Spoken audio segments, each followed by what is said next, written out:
कबीर सत्संग में जाके और गुरु से चावे मान, वो नर नरक में जावेंगे, युग युग बने समान। कबीर सतगुरु के दरबार में भाई कमी काहे की ना, और हंसा मौज नहीं पावता तेरी चौक चाकरी में। अगर तुझे पूर्ण लाभ पूर्ण मौज भगवान नहीं बख्श रहा कबीर साहब, तो तेरी चाकरी में, तेरी सेवा के अंदर अभी बहुत कमी है, अपनी बहुत कमी है तेरे अंदर।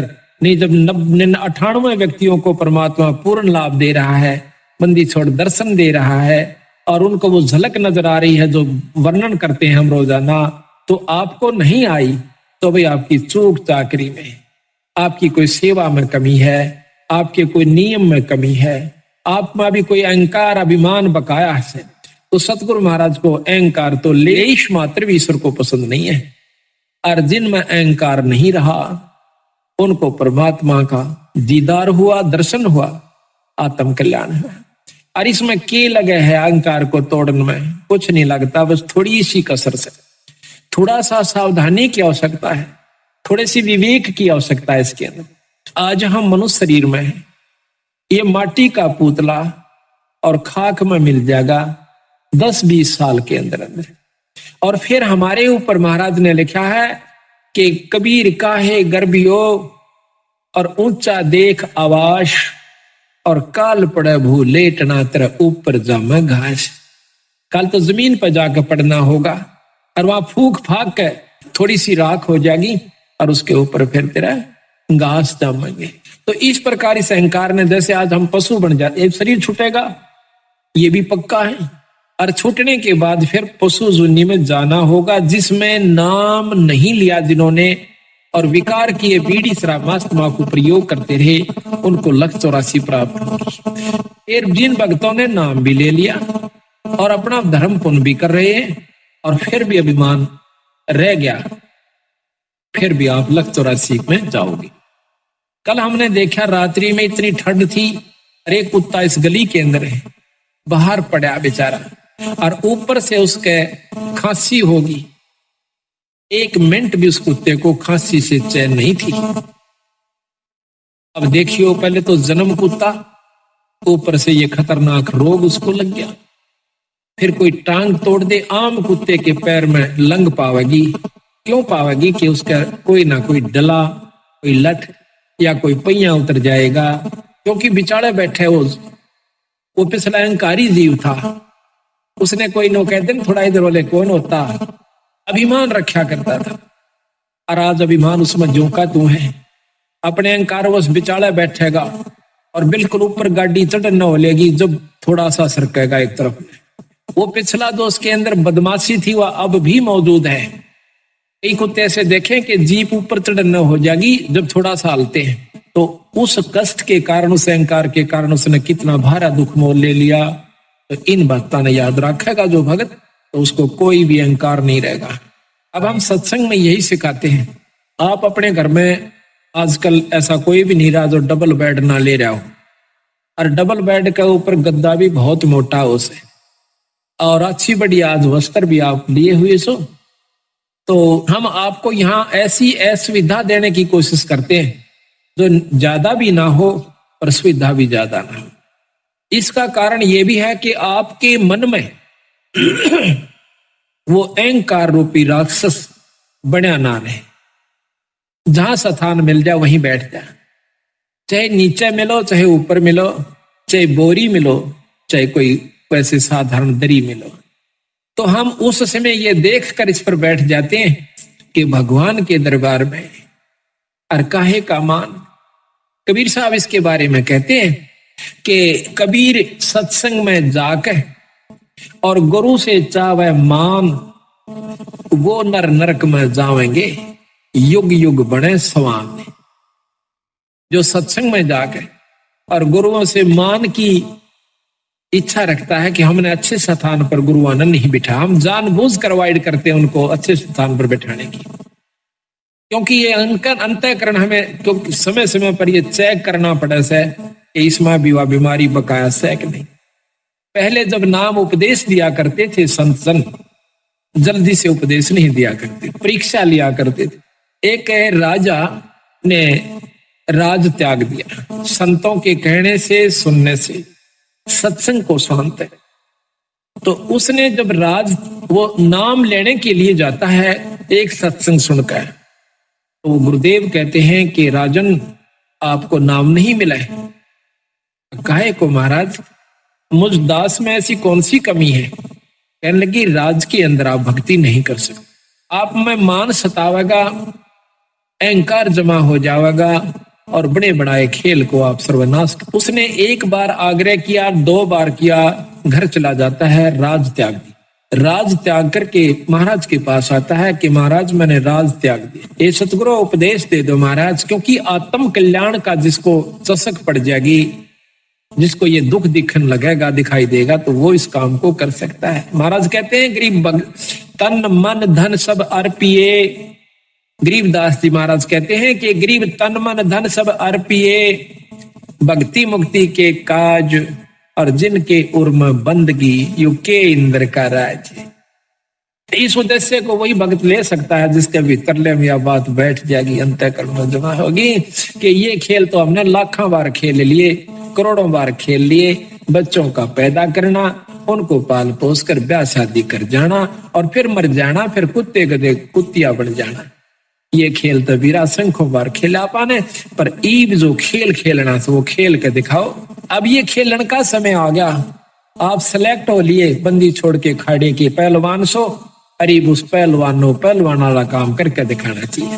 तो वो छोड़ कर चला गया, कहने लगा सदगुरु मैंने तो राज छोड़ दिया। अरे वाह भाई वाह, छाती से लगा लिया संतों ने। महाराज मैंने उपदेश दे कि बेटा 1 महीने के बाद आना और पश्चिम दिशा में चले जाओ। वो चला गया, 1 महीने के बाद आता है तो रास्ते में आ रहा था, उसका पैर कीचड़ में भर जाता है और साथ से एक पशु जा रहा था, उसके छींटे लग कर उसके जो पैरों में उसने पहन रखा था कोई पजामा वगैरह या कोई वस्त्र धोती, उसका छींट लग जाती है। उसको उसने 3-4 गालियां सुना दी। वो जो आ रहा था और साथ में एक शिष्य और सतगुरुओं का आ रहा था, तो उसने देखा कि जब वो सत्संग में प्रवेश किया महाराज के आश्रम में, तो उसने वो अपने एक नलके पर या कुएं पर वो कपड़े साफ किए, थोड़े थोड़े पानी लगा करके थोड़ा थोड़ा उनको साफ किया, पहने पहने।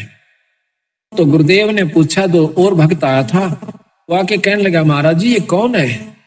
वो कपड़े साफ कर रहा। कहने लगा ये भाई बहुत बड़ा राजा था, इसने राज त्याग दिया परमात्मा पाने के लिए।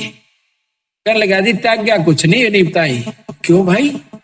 कि इसके ऐसे ऐसे छींटे लगे, गालियां मंड रहा था उसको। अच्छा, अरे वाह भाई, चौखा ने बता दिया मेरे को। वो आके लंबी डंडौत करी, ओहो आओ भगत जी, राजा जी आगे। राजा कहा जब खुश हुआ, आओ राजन बैठो। बड़ा प्रसन्न हुआ, बैठ के सतगुरु उपदेश दे दो। अग बेटा अभी तो 1 साल के बाद आया, भोजन पाया, उठ के चला गया। 1 वर्ष के बाद फिर आता है, वापस आकर के अब सतगुरु ने पूछा कि देखना कि आज वो आएगा, दिन रख दिया कि उस दिन आना और इस समय आना। ऊपर से एक भंगण को जो उनकी शिष्या थी उसको कहा कि जब ये व्यक्ति आवे इसके ऊपर कूड़ा डाल देना छत से। तो वो ठीक समय पे घंटा आध घंटा इधर उधर वो ताक में रही और ऊपर से उसने जब वो आ रहा था तो उसके ऊपर कूड़ा डाल दिया। कूड़ा डालते ही वो, हाँ, जब उसने पूछा था सतगुरु मुझे नाम क्यों नहीं मिलेगा, कहने लगा भाई आपने ये कीचड़ लगा, जब उसको गालियां दे दी जिसकी भैंस पशु था साथ में। ऐसा नहीं करना चाहिए, संत के अंदर ये गाली देने का स्वभाव नहीं होना चाहिए। इसने जीवित मरना होगा, तो उसने ये ख्यास रखी कि भाई आज के बाद मैं गाली नहीं दूंगा किसी को। तो देखा ऊपर से जब कूड़ा उसके ऊपर पड़ जाता है तो एक बार क्रोध से देखकर कहने लगा अगर मैं राजा होता, इतना कह गया बस चुप हो गया, गाली नहीं दी। अगर मैं राजा होता तो मतलब भाव ये था कि अब तेरा मैं बक्कल उतरवा देता। कह दिया चाहे ना कह दिया, भीतर ले मत आई वह बात। तो उसको उस जमादारनी को भंगण को कहा था कि बेटी जो इसका आओ भाव हो मुझे बताना। वो उससे पहले आ गई, कहने लगी। महाराज ने बोला कि मैं अगर राजा होता, आ गया, बैठ गया। महाराज ने आदर सत्कार किया। क्या हो राजा? कि महाराज मैं काबिल हो गया कि पुत्र अभी तू राजा है। अक नहीं महाराज, मैं तो राज छोड़ चुका हूं। अक नहीं बेटा, अभी तू राजा है। राज छोड़ दिया पर राजपना नहीं छोड़ा। सतगुरु कोई गलती हुई कि आपके ऊपर कूड़ा पड़ा जब आपने क्या शब्द उच्चारण करना चाहा किया कि अगर मैं राजा होता। अभी तो है बेटा, तू राजा है, इसको छोड़ दे। जीवित मर ले रे लोभी मन नाम सुमर ले रे। जीवित मरना इसी का है। जीवित मरण का बहुत लंबा उदाहरण सतगुरु महाराज ने दे रखा है। अभी आपको सुनावेंगे कि जीवित कैसे मरा जाता है। ईख का उदाहरण दिया गिरी कबीर साहब ने कि नो जीवित मरा करें, फिर उसका कीमत बनती है। जमीन का उदाहरण दिया कि धरती कभी मुंह से नहीं कहती। चाहे कोई बिस्टा डालो, चाहे उसमें कोई आम लगाओ, चाहे अंगूर लगाओ, बगीचा बनाओ, चाहे वहां पर चूल्हा चौका कर लीजिए, वो कभी ऐतराज नहीं करती। इसी प्रकार संत स्वभाव होता है। चाहे कोई गाली दे, कोई मीठा बोले, अपने अंतःकरण के अंदर द्वेष पैदा नहीं कर। ये सतगुरु मैं कब आऊं कि साल भर के बाद आना बेटा। 1 वर्ष के बाद निश्चित समय पे वो फिर आवस। तो उस समय ऊपर से चौड़ा भर के डालना था। उस बंगड़ को कह दिया एक और व्यक्ति को कि ऐसे करना कि जब ये आवस के ऊपर गारा और पेशाब मिलाकर पशु का वो डाल देना। जब वो आ रहा था तो उसके ऊपर वो चौड़ा डल गया, ऐसे जैसे धोखे से। ओ हो भाई, मैंने ख्याल से नहीं करा, माफ कर। तो वो कहता है कि कोई बात ना बहन, ये तो माटी पर माटी पड़ी है, मिट्टी पर मिट्टी डाली है, कोई खास बात नहीं। तो जब उसने आके बताया कि महाराज ऐसे ऐसे बोला, बोला ये अधिकारी हो गया।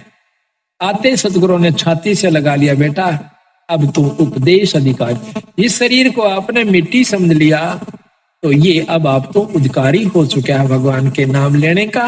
इब तू भगवान भजन जोगा होया से, इब नाम जपा कर। तो इसी प्रकार भगवान के दरबार में और काहे का मान। कबीर साहब इसके बारे में कहते हैं कि कबीर सत्संग में जाकर और गुरु से चावे मान, वो नर नरक में जावेंगे, युग युग बने स्वामी।